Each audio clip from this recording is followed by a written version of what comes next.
Yeah, welcome. So we are discussing about classical planning. So let's continue our discussion. So in the last lecture, we have discussed like how planning is done for a cargo based problem. So we'll be discussing one more examples of this kind. So this example is something called as blocks world. So where we want to move one block on top of another block, something like that. So this is this. Let us assume this is the start state. In the start state, say this is the table. On table there were three blocks. There is a block B which is on the table directly, and there is a block A which is also on the table, and there is block C which is on top of A. But this is the goal state we want. The block C should be on the table, and block B should be on top of block C. Block B should be on top of block C, and block A should be on top of block B. So this is the goal state we want to achieve. Now how it can be done through the planning problem, that's what we are going to discuss. So this is one example. We'll not be discussing the same example. We'll be taking some other scenario, and we'll be discussing like how it can be achieved through planning, and how it can be, and how these list of commands or statements can be represented using stripes. That's what we are going to discuss. So this is our problem definition. This is our initial state. Our initial state is on A comma table. That is block A is on the table. So this is the initial state. So this is the table. So block A is on table. So let me draw a bigger table. So this is the initial state. So this is table. Let us assume this is table on A comma table, which means block A is on table, and on B comma table, which means block B is also on the table. This is the table, right? And on C comma table, which means block C is also on the table. Okay. And where A is a block, and B is a block, and C is a block, and clear of A, which means nothing on top of A, right? And clear of B, which means nothing is on top of B, and clear of C, which means nothing is on top of C. This is the initial state. Let me call it as IS. Now our goal state is on A comma B and on B comma C. See, goal state, you should be a little careful. So goal state should be what? On A comma B. So let us try drawing, which means A should be on B. So B is here, then A is here. Okay. Then and on B comma C. On B comma C, which means what? B should be on top of C, which means C should be here. So totally it means that C is only resting on the table. On C you should have B, and over B you should have A. So this is the scenario. Okay. So uh, so basically our goal state is something like this. That is, C should be placed directly on the table, and on top of C we want B, right? And on top of B we want A. This is the goal state. Okay. Now how can we achieve this goal state? That is the question. And what are the typical actions that we can perform? So this is one action we can perform. The action is move B comma X comma Y, where B is a block. So move B comma X comma Y means what? Where B is a block, and currently B is on X, and B is currently on X. Now you move B from X to Y. That is what it says. Okay. Now what is X and Y? X and Y can be either a block or a table. Okay. X and Y can be either a block. They can be either some block, or it can be a table, right? So move B comma X comma Y means move the block B, which is currently placed on top of X, to Y. That is the meaning. So this command, for this command, what is the precondition? Or for this action, what is the precondition? So there will be some preconditions for every action, as we have discussed in the last class. So for this action also, there is a precondition. What is the precondition? First of all, B should be on X. Then only you can apply this command. Okay. And on top of B, there should be nothing, right? See, let us assume there is something X on top of X. We have B. but nothing should be on top of B. Then only you can apply this command. If already something C is on the top of this B, then this command you cannot apply, because it is applicable only to the topmost block. So first is B should be on top of X, and B should be clear. There should be nothing on B. Okay. And now where are you going to move B? B we are going to move on to X, Y. We are going to move B from X to Y. So there should not be anything on top of Y also. So clear of Y. Okay. And B should be a block, and B should be a block, and B should not be equal to X, and B should not be equal to Y.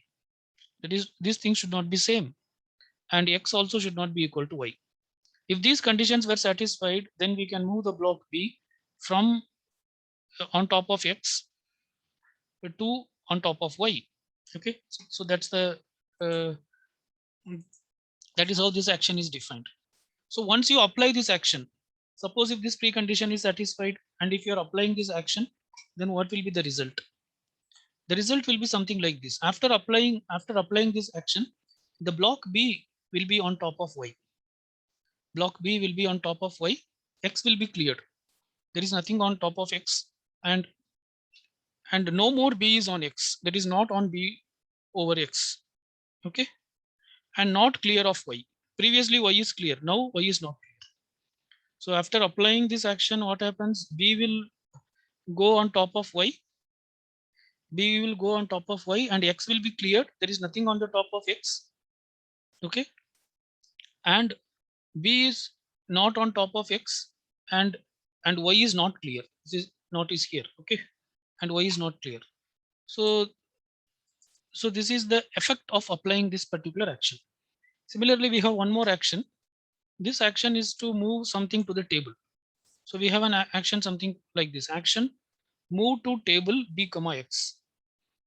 Move to table B comma X, which means there is a block B which is on top of X.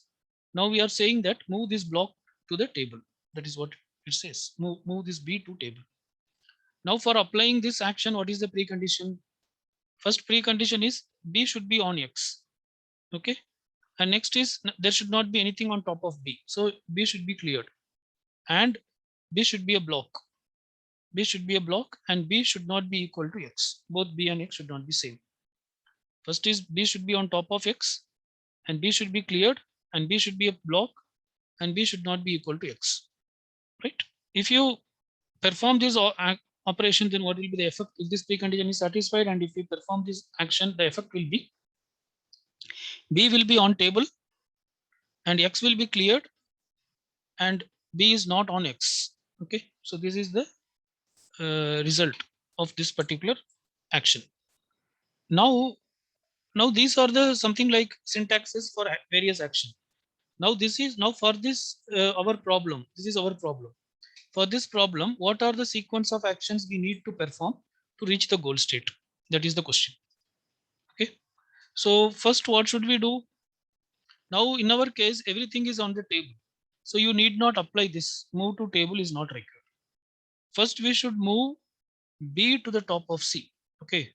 We should move B to the top of C. So for that, what command we have to use? Move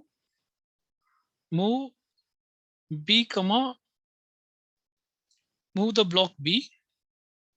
Move the block B. Currently, where is the block B? Currently, the block B is on table. So move the block B from table, right?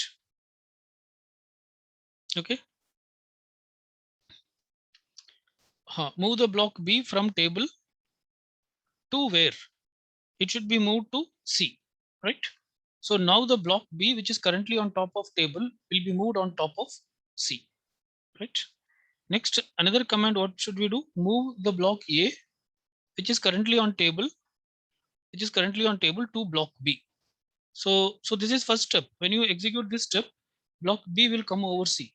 Then you execute the second step. When you do the second step, block A will come over B. Right? So these are the two steps which we do. Okay. Fine. But here there is a small catch. What is the catch? See, you see this particular action move B comma X comma Y. After applying this action, what happens? B is on top of Y, that is fine. But it says that clear of X. Clear of X means what? Nothing is on X. But here, even after moving B to C, table will not be get cleared, right? Something will be on the table, right? So now we are defining now we are redefining the meaning of clear. So so previously what we assumed, clear means nothing on top of something. Okay, so mm, so here we should redefine the meaning of clear. So clear means it is not that uh, nothing is on top of the table. it, uh, Something can be there, but this block is clear. Okay, something can be there, but so so this clear of b, we should not interpret this way for table. So that's the point. So clear of b can be interpreted as nothing on top of a b c for block, but it should not be interpreted that way for the uh, for the table. Okay, so clear of table means, it means that there is some space on the table. That is the meaning. It's not that totally it is free. There is some space on the table to accommodate something, some other block. That is what it means. Are you getting? So this clear of b, we should interpret in a different way, but otherwise this is the rule we have to apply to reach this particular goal state. Okay, fine. Okay, so now let us discuss something about heuristics. So uh, so uh, so let us see like how the planning can be done in a state space search.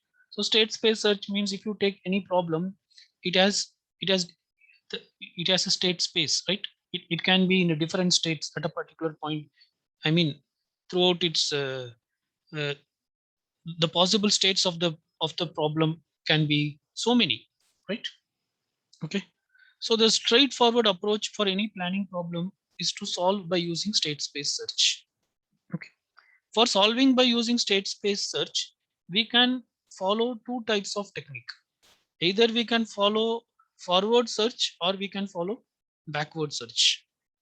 But all these techniques, forward search and backward search, they all depends on effective heuristics. This technique will work better only if you have a good heuristic. If you don't have a good heuristic, they won't perform better.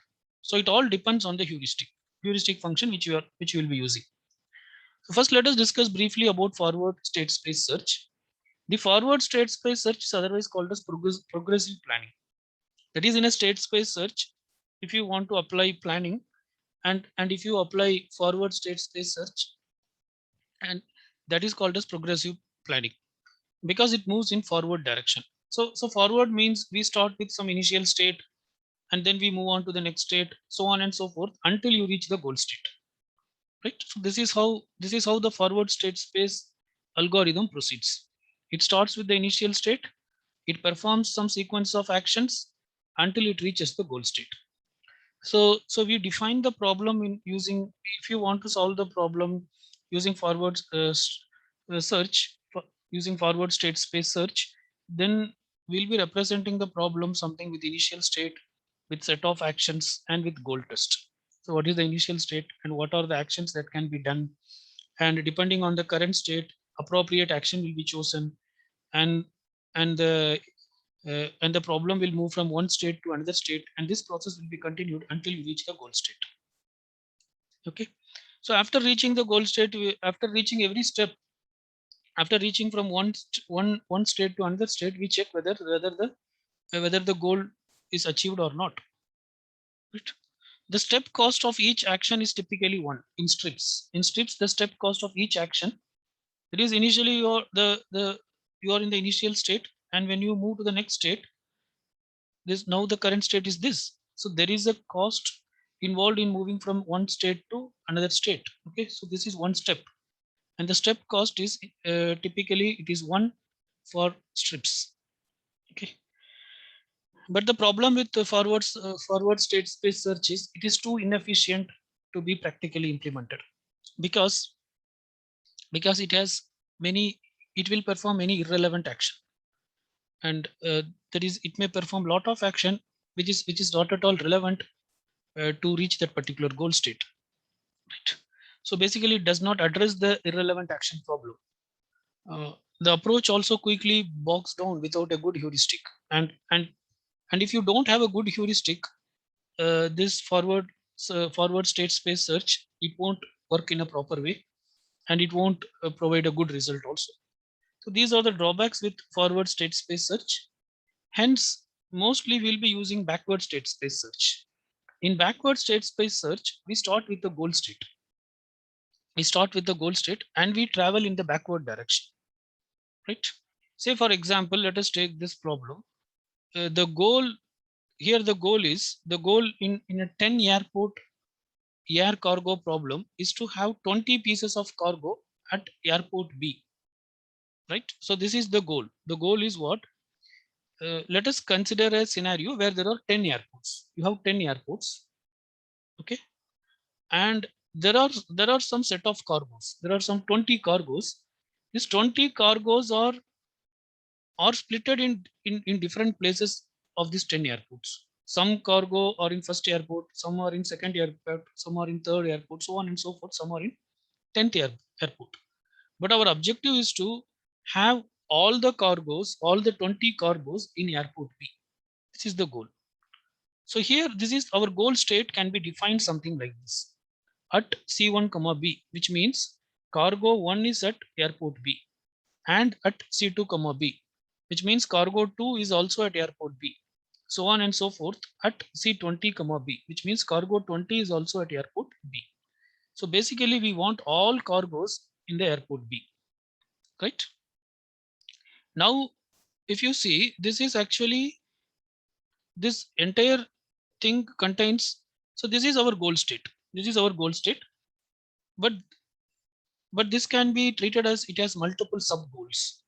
For example, this is one sub goal at C1, B is one sub goal, at C2, B is another sub goal, so on and so forth. We have 20 such sub goals. So let us take this alone at C1, B alone. So this is the final conclusion. We want the cargo C1 to be in the airport B.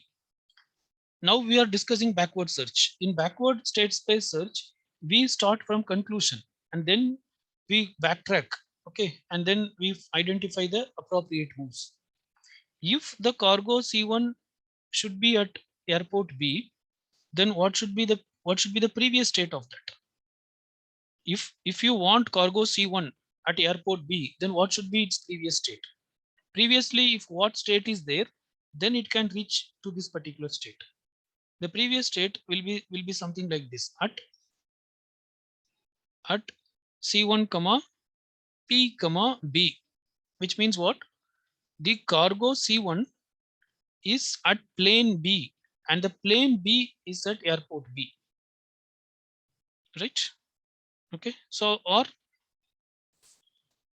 instead of at, we can use here unload.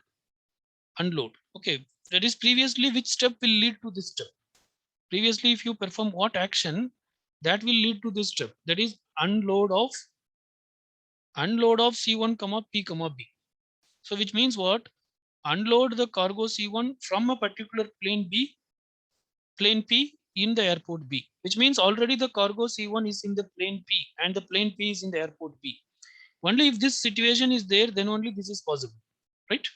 So its previous step should be something like this. Cargo should be in plane B and plane B should be in airport B. If that is the case, then we can perform the unload operation and we can move the cargo 1 from plane P to airport B, right? So like this, we have to backtrack. Now again, you have to see like if the cargo should be in, if the cargo 1 should be in plane P and airport B and the plane P should be in airport B. If that is the case, then what should be the previous step? The previous step may be something like fly.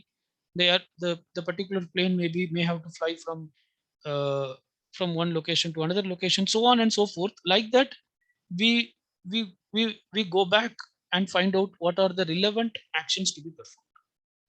So compared to the forward search technique, this is much better because here we identify only the relevant actions and we ensure that those actions will be done.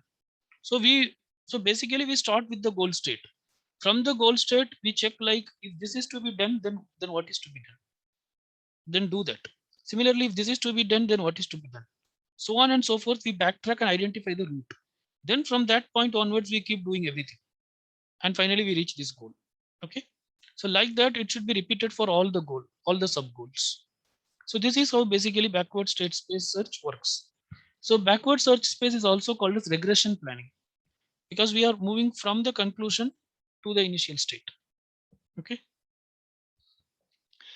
So in addition to insisting that the action achieves some desired literal, the backward search should ensure that it is not that it achieves some desired literal, but it should also ensure that it is not undoing any desired literals.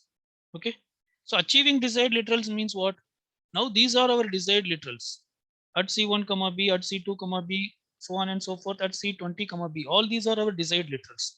So we want to achieve all these things one by one. So the backward search should ensure that uh, these desired literals are achieved.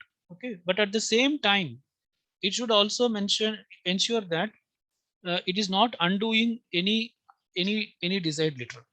Say already, say let us assume already this is achieved. Okay. This is achieved already. Say that now when you do something else, this got undone, which means it becomes unachieved. That should not happen.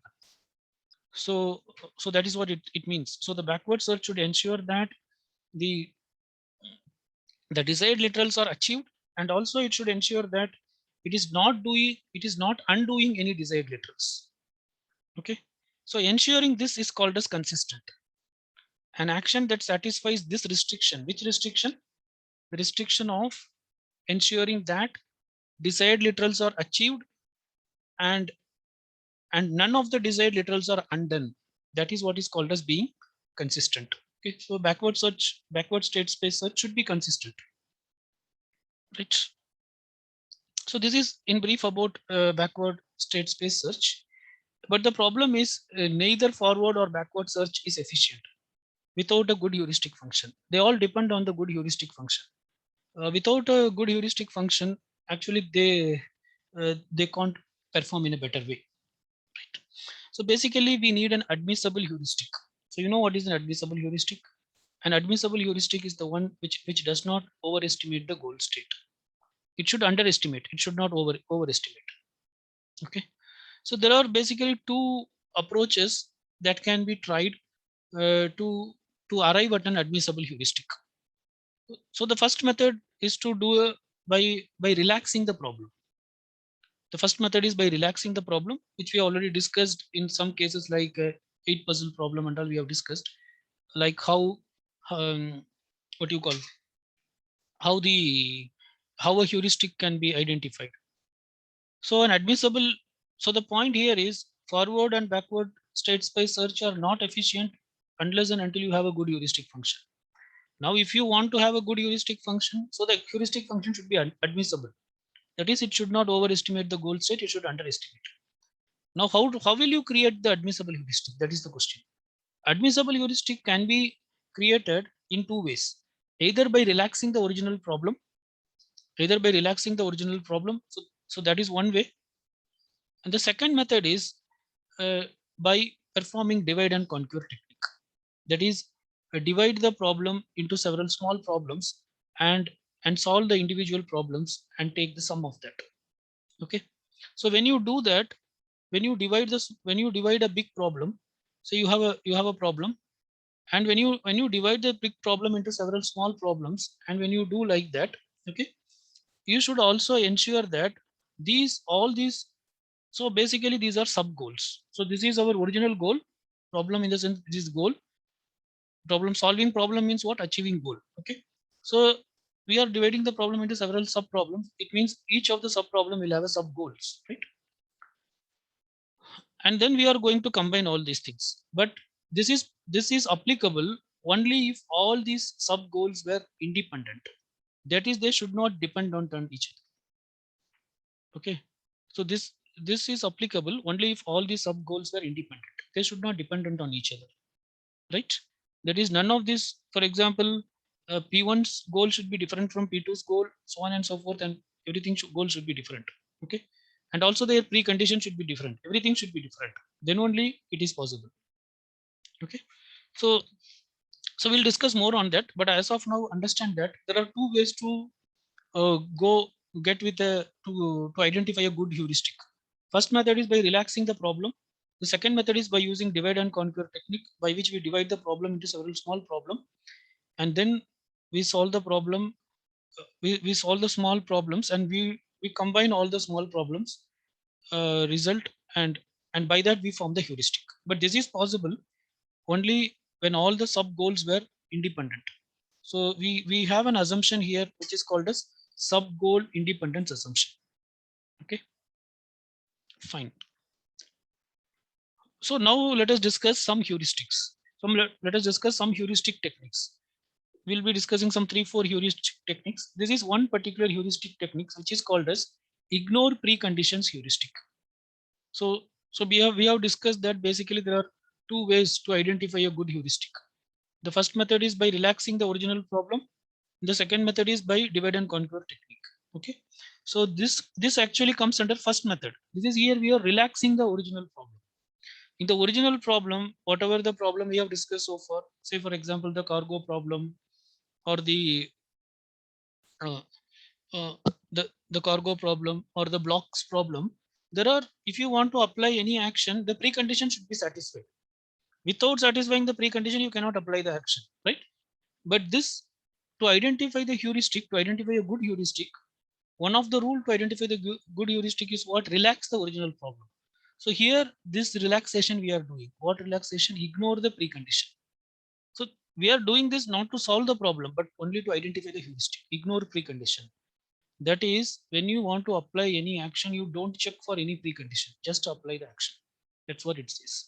Drop all preconditions from actions. Okay. Every action becomes applicable in every state. So if you drop all preconditions, then every action is applicable in every state. So any single goal fluent can be achieved in one step minimum. Are you getting? So now, for example, if the solution is, if this is the solution we want, at cargo 1 should be at airport B, and cargo 2 should be at uh, airport B, so on and so forth. Cargo 20 also should be at airport B. Now there is no precondition. Any action can be achieved at any time. So at every step you can achieve at least one sub goal. Okay, because directly you can apply that action, uh, uh, like load the cargo or fly the flight, something like some rule you can apply at every step. So every step you can make sure that at least one goal is satisfied, provided if the appropriate action is available, right? So basically here what we are doing, we relax the actions by removing all preconditions and all effects except those that are literals in the goal. So we are not only relaxing the precondition, but also we are relaxing the effects. Effects also we are ignoring. Okay, we are only bothered about the effects that are connected in the goal state. So only that effects we keep, other effects we ignore. Okay, are you getting? So when you apply an action, say currently you are in one state, when you apply an action, obviously we will move to a new state, but in the new state, whatever the changes happens we ignore, but we keep only those literals which are in the goal state. So this is what it means. Okay, so by doing like this also you can identify a good heuristic. So see, if you are wondering like how it is possible, if you recall the 8 tiles problem, we have discussed like something like this. Say there are 8 tiles, right? So 1, 2, 3, 4, 5, 6, 7, 8. Okay, so we have discussed like say this is initial state, this is initial state, and this is goal state. So we have discussed two types of heuristic, if you recall, right? The first heuristic is number of misplaced tiles, 1, 2, 3, 4, 5, 6, 7, 8. So in that case we just count how many tiles are misplaced. 1 is not misplaced, 2 is misplaced, 3 is misplaced, so on and so forth we count number of misplaced tiles. And the second is number of the Manhattan distance, the Manhattan distance of the tile. For example, 2 here, it is here, the goal state it should be here, so it is 2. Like that we count. So this is also what, so that is also what a relaxed version of the problem. Generally you cannot move to from here to here, but this is a relaxed version. We are assuming that you can move. We're getting. Similarly, in the first case, we are only counting the misplaced tile, which means we are directly we can move any tile to anywhere. That's what we are assuming, right? So those heuristic also, it's nothing but is an example of relaxed version of the problem. So why we are doing like that? Because a good heuristic should underestimate. So when you relax the problem, automatically it will become an underestimate, right? I guess you are following. Okay. So so so so when you ignore the preconditions of a problem, you will get a heuristic, and surely that will be a good heuristic. And creating a heuristic in this style is basically is an example or instance of set cover problem. Okay, it's an instance of, it's a type of problem. It is one example of that type, set cover problem. So now we'll be discussing another type of heuristic, which is called as ignore delete list heuristic. Ignore delete list. So in the first heuristic, we have ignored preconditions. There is another way of creating a good heuristic, which says that ignore delete list. What is delete list? So delete list basically contains the list of literals which is to be removed, which is to be removed. Okay. So assume that all goals and preconditions contain only positive literals. So here we assume that the goals and preconditions only contains the positive literals. Removing the delete list from all actions. That is, remove all negative literals from fx. So if you recall, when you apply some action, the effect will have positive literal and also negative literal. For example, if you go back here, if you apply this particular action move comma b comma x comma y, if this precondition is satisfied, then this action can be applied. Now the effect, if you see, the effect contains positive literals and also negative literal. This is a positive, this is positive, but these two are negative ones. So ignore negative literal, what it says in the sense, from the effect you ignore the negative ones, don't consider that. Okay. So it means that after applying the action, we keep this on b comma y, we will add to the knowledge base. Clear x also we add, but these two things we won't remove. So already this is there, that also will be there in the knowledge base. On b comma x also will be there in the knowledge base. Okay. Clear of y also will be there in the knowledge base, right? So so why we are doing like this? Because we are keeping every option open, right? We are keeping, because we want to identify a good heuristic, and good heuristic can be identified by relaxing the original problem. Now if you may ask, this is not correct, this is not correct, but this is something like cheating and playing the game. Okay. So cheating and playing the game is also what, it's a relaxed version. So when you relax the problem and if you reach the goal, that can be taken as the heuristic function. Are you getting? So that's the key, because our heuristic function should underestimate. How you can identify an underestimated heuristic function? You, for that you have to relax, some of the rules. Okay. For identifying the heuristic function we are relaxing, not for solving. Again, then we'll using this heuristic function we'll solve, right? So that's the whole point here. So ignore delete list, what it says in the sense, after applying a particular action, the effect will have positive literals and also negative literals, but here we just ignore the negative ones, right? So the relaxed problem leaves us with a simplified. But still no, the relaxed problem, but the, okay, so this is the so here we are discussing basically the drawbacks of these heuristic techniques. So okay, it is true that the heuristic technique, it is actually simplifying the problem. So it is really simplifying the problem uh, because we are relaxing the original problem, but still it is expensive. But still it is, even after simplification also the problem is expensive. So here is an example for that. Because most of the problem has this many states, they have more than 10 to the power 100 states. Okay. And even if you relax, the number of states is not going to reduce much. The number of states is not going to reduce much. Okay.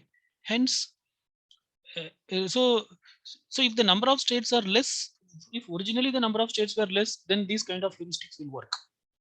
But already our original problem has so many states. Hence, even this heuristic functions which we are creating after relaxing the problem is also is also not good enough. That's the point.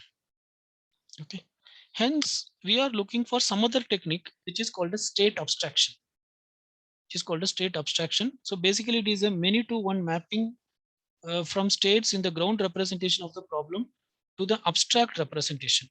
So here, so this is also you can, the state abstraction is also one type of heuristic. Okay.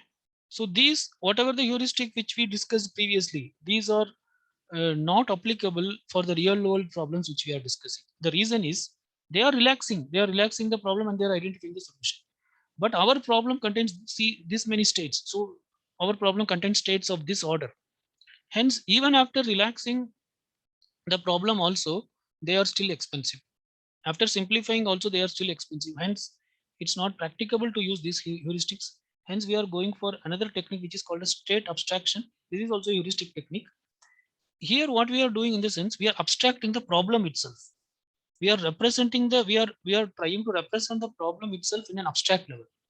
We are not going to represent the problem in a detailed level. Rather, we are going to simplify the problem itself. So now, after simplifying the problem, it becomes a uh, it becomes a relaxed version of the problem. So that's the whole point. Okay. So the easiest form of state abstraction is to ignore some fluence. So this is one way to perform state abstraction. State abstraction means you reduce the problem size. Don't keep it a big size. Reduce the size of the problem. So one method, what it says in the sense, they ignore some fluence. Fluence means some objects or some what do you call uh, some objects or some entities that were used in the problem can be ignored. Okay. So let us have one example. Let us consider this example. An air cargo problem with 10 airports, 50 planes and 200 pieces of cargo. So this is an air cargo problem. There are 10 airports. We consider 10 airports and there are 50 planes. These 50 planes can be in any one of these 10 airports. And there are 20 pieces of cargo, 200 pieces of cargo. And these 200 pieces of cargo, it can be on any of these airport or on any of these flights. Okay. And these flights can be on any of these 10 airports. Right. So each plane can be at any of the 10 airports and each package can be either in one of the planes or unloaded in one of the airports. Okay. So this is the scenario we want to represent. Each of these plane can be on any of these airports. Each of the 50 planes can be any of these 10 airports. Each of these 200 pieces of cargo can be on any of these 10 airports or it can be on any of these 50 planes. Now this problem, it contains how many states? You know, it contains this many states, 50 to the power 10. That is, the 50 planes can be on any of the 10 airports. 200 to the power 50 plus 10. That is, the 200 pieces of cargo can be on any of these 50 planes or any of these 10 airports. So it contains this many states. Okay, 10,155 states, which is quite high. Now let us see like how this problem can be relaxed by performing state abstraction. So here we are going to perform abstraction. So this is an abstract representation of the problem. Consider a particular problem in that domain, right?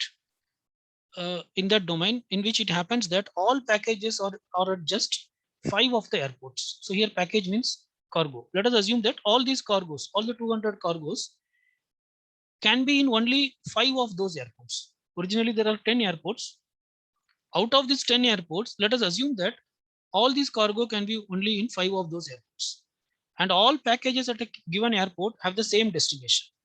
What does it mean? Say let us assume these 5 airports are A, B, C, D, and E. Okay.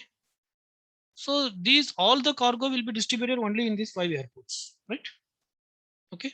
Let us assume, so, and also we'll assume that all the packages at a given airport have the same destination. So if there are 20 packages, say there are 25 packages in B, then all these 25 packages will have the same destination. That is if the destination of any one of the package is E, then all the 25 destination also will be E. That's the point. If there are say 50 packages in airport D, then all these 50 packages will have the same destination. So let us assume it is A, so on and so forth. That's what it says. Okay. So this is a relaxed version of the problem. Here we have abstracted the problem. The original problem is of bigger size that we have abstracted. So after performing this abstraction, now it has only this many states. It is 5 to the power 10. Okay, it is 5 to the power 10 and 5 to the power 5 plus 10. It has only 1017 states. So compared to this 10,155 states, the states were reduced very much. Okay, a solution in this abstract state space will be shorter than the solution in the original space, right? Because this is abstract representation of the problem. Hence, the solution in this shorter in this abstract space will be shorter than the solution in the original space. Okay, but the abstract solution is easy to extend to a solution to the original problem. But using the abstract solution as a heuristic, using the abstract solution as the heuristic function, we can find the solution for the original problem with less number of steps. That is the key. Are you getting? Now, why we are doing this abstraction? We are doing this abstraction and we'll solve this problem. We'll solve this problem in less number of steps. This will, and after solving this problem in less number of steps, that will be using as a heuristic function to solve the original problem. Okay. When you use that as the heuristic function and solve the original problem can be solved in the less number of steps. Are you getting? So basically, why we use heuristic? We use heuristic function to achieve to reach the optimal solution. So this is the key point here. Okay. So initially we have discussed that there are two ways to create heuristic. One is by relaxing the problem. So these are the techniques we have discussed for relaxing the problem and creating the heuristic. First method is ignore preconditions heuristic. Second is ignore delete list. And third is by performing state abstraction. Right. The second method of identifying a good heuristic function is to decompose the problem. That is divide and conquer we have discussed. So basically decompose the problem into several small problems. But in that case, the small problems will have sub goals. All these sub goals should be independent. Okay, they should be independent. So the key idea in defining the heuristic is decomposition. You decompose the problem into several small problems, dividing a problem into parts, solving each part independently, and then combining the parts. Okay. Divide the problem into several small problems, P1, P2, so on and so forth up to Pn, and then solve all these individual problems and then combine the parts. Okay. So here we have an assumption, and that assumption is called as sub-goal independence assumption. That is, we assume that all these sub-goals are independent of each other. Okay. So then only this technique will be effective. Only if they are independent, it will be effective. The sub-goal independent assumption is that the cost of solving conjunction of sub-goals is approximated by the sum of the cost of solving each sub-goal independently. So sub-goal independence approach, what it says in the sense, you solve all these problems independently and then sum up all these things. And also we assume that all these problems are independent of each other.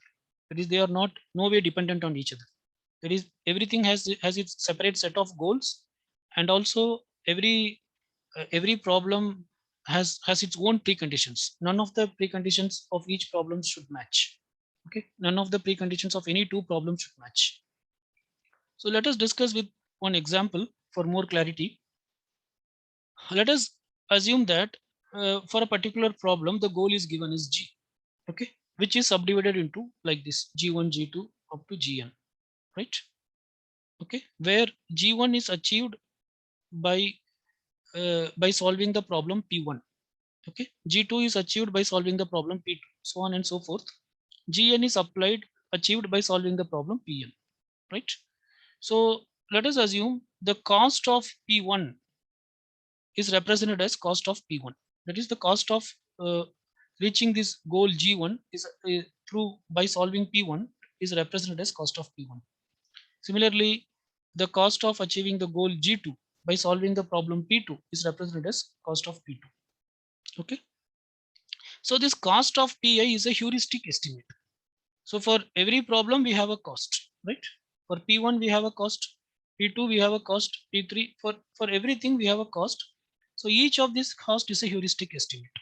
That is this how this cost is achieved is by relaxing each of the G1. Okay. By relaxing the goal state, we have achieved the cost. Hence, it is a heuristic estimate. But now for the whole problem, we have to find the heuristic. So what we can do is you can take the maximum of all the cost of PA. So you have all cost of P1, cost of P2 up to cost of Pn you have. Okay, from all these costs you take whichever the cost that is maximum. One of that cost will be maximum. Take that as the heuristic function. Now if you take that as the heuristic function, surely that will be admissible heuristic. There is no doubt in that, because you are taking only one cost, but your objective is to solve the whole problem. You are taking one cost which is highest cost. That's not a problem, and that one cost will no way will match with the cost of all problems. Hence it will be an underestimate. It won't be overestimate. As it is an underestimate, it will be an admissible heuristic. Okay, but the problem is, in practice this estimate may be too low. See, it should not be, even though we say that an admissible heuristic should underestimate, but it should not underestimate too much. If it underestimate too much, then also it will have a number of steps. Number of steps will be more. Okay, so too much underestimating, it should underestimate, but it should not underestimate too much. Okay, say for example, your objective is to reach, say this is initial state, your objective is to reach somewhere to B, which is of 100 kilometers. Now you are using some heuristic function h of f. Say that h of f is saying that B is at location 80 kilometers. Actually, that is good. That is a good heuristic, because it is underestimating, but it is not underestimating too much. It is saying that it is 80. So as long as 80 kilometers reach, you won't worry. You will keep on travel. After 80, you will check whether you have reached B. No. Again, you apply the heuristic, so on and so forth. So this is actually, even though it's underestimating, it's not underestimating very much. But say that you have another heuristic function h of f2. So this is saying that initially when you start with A, it is saying that the goal is at 20 kilometers. This is underestimating, but it's too much underestimating. Now you will go to 20 kilometers, you will stop. Again, you will apply the heuristic. Once again, it will say 30 kilometers. Once again, you apply the heuristic, so on and so forth. Basically, it increases the number of steps. So the heuristic function should underestimate, but at the same time, it should not underestimate too much. So in this case, if you take the cost of PI for all the problems, and if each of the cost of PI represents the heuristic estimate, and if you take the maximum of those, that will be surely an admissible heuristic. But in most cases, this heuristic may be too low. This heuristic may be too low. So that's the problem. Hence, what can we do? So can we sum up all these things? So you have so many PI. So can we sum up all this? Can we do cost of P1 plus cost of P2, so on and so forth, up to cost of Pn? Can we do that? That's the question. Okay. So if you do, sometimes if you do that, it will become an overestimate. Okay. Sometimes if you do this, it may become an overestimate. So could we sum the cost instead? For many problems, that is a reasonable estimate, but it is not admissible. So admissible means, so it is not admissible means what? It becomes overestimate. Okay. But we can sum up. But we can sum up two cost GI and GJ. So GI means it's GI means cost of PI. So we can sum up cost of PI with cost of PJ under this condition. What condition? If PI and PJ are really independent. If PI and PJ are really independent, then they can be added. Independent means what? If the effect of PI leave all the preconditions and goals of PJ unchanged, then PI and PJ were independent. Are you getting? So if the effect of PI, so PI is one particular goal, right? The effect of PI should not impact the precondition or the goal of PJ. If PI is no way impacting the precondition or goal of PJ, then PI and PJ are independent. In that case, the cost of PI and cost of PJ can be added. Okay. So the point is, out of all, so we have P1, cost of P1, cost of P2 up to cost of P20. Out of all those, you identify which are independent. So with P1, you check like P1 and P2, is the effect of P1 is changing P2 or not?